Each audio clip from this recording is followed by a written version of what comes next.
Did you just hear the crunch of this delicious egg popsicles, or I can call it egg lollipop? These are super yummy, very easy to make, and once made this can be frozen and can be made instantly. So this makes them a showstopper at any birthday parties or kitty parties. Do try this recipe and let me know how yummy this turned out. Stay tuned for the entire recipe. Hey guys, I am Subhankari and I welcome you all to my channel Su's Food Corner English, and I hope you all are doing great in your lives. If you are new to my page, do subscribe to my page and don't forget to tap the bell button. Thank you all for loving my channel so much and liking my videos. So let's begin with this yummy recipe. So for this recipe I'll be needing 4 eggs, and these I need to hard boil. So 4 eggs goes here in an open pan with some water, and I'll be adding salt 1 teaspoon. Adding salt will actually ensure the coating or the eggshells remain intact. So this goes in, give it a mix, and this I need to cook for around 8 minutes. Once the water starts to boil, cook it for 8 minutes in medium flame, and after 8 minutes there's a beautiful crack on the egg, and this make sure that our eggs are done.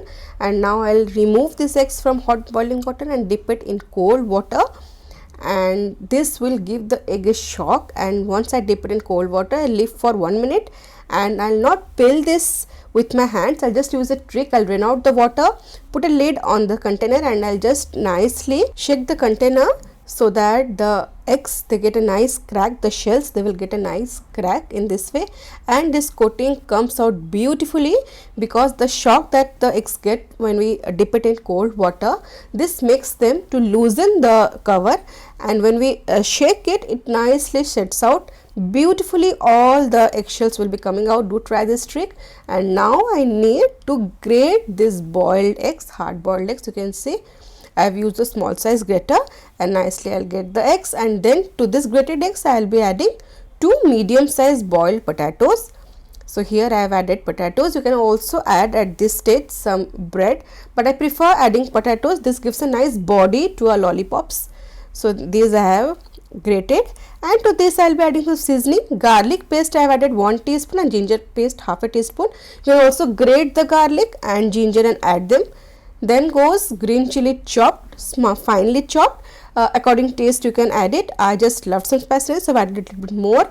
1 onion, that's a medium size onion I have chopped, I have added them. Some green coriander leaves I have added. Red chili powder I have added 1 teaspoon. You can also add some paprika or Kashmiri red chili powder, again depending upon your taste. And for a special twist I have added a kitchen king masala. You can also add some Maggi masala.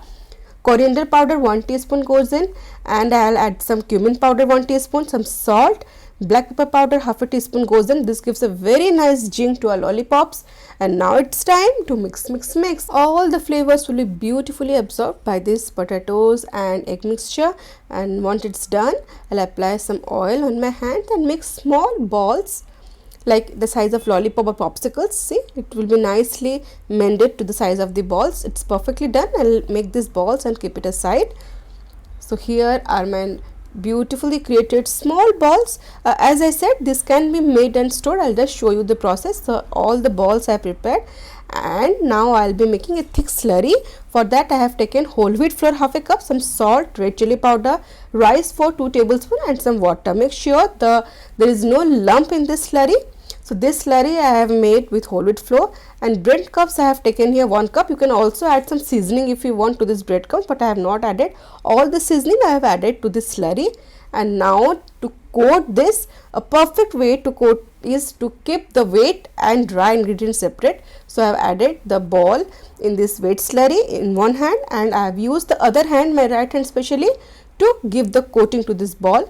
It's perfectly done in this way. It will not be messy, and this can be done in a very systematic way.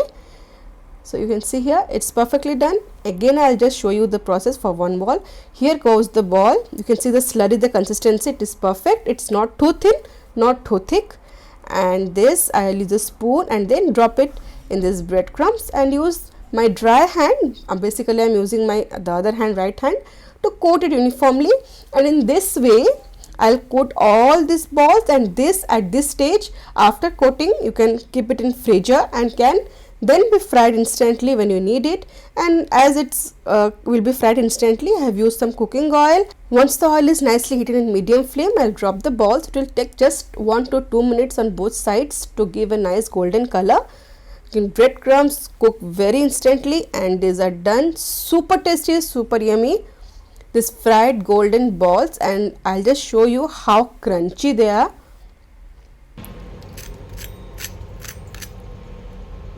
It's perfectly crunchy, and as I have named it popsicles or egg lollipop, I have just added toothpick and have served them with 4 eggs and 2 medium sized boiled potatoes. You can prepare around 15 to 20 egg lollipops.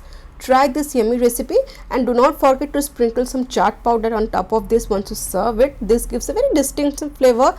Do try this recipe and let me know how it turned out. You will be in love with this crunchy texture, that's a promise.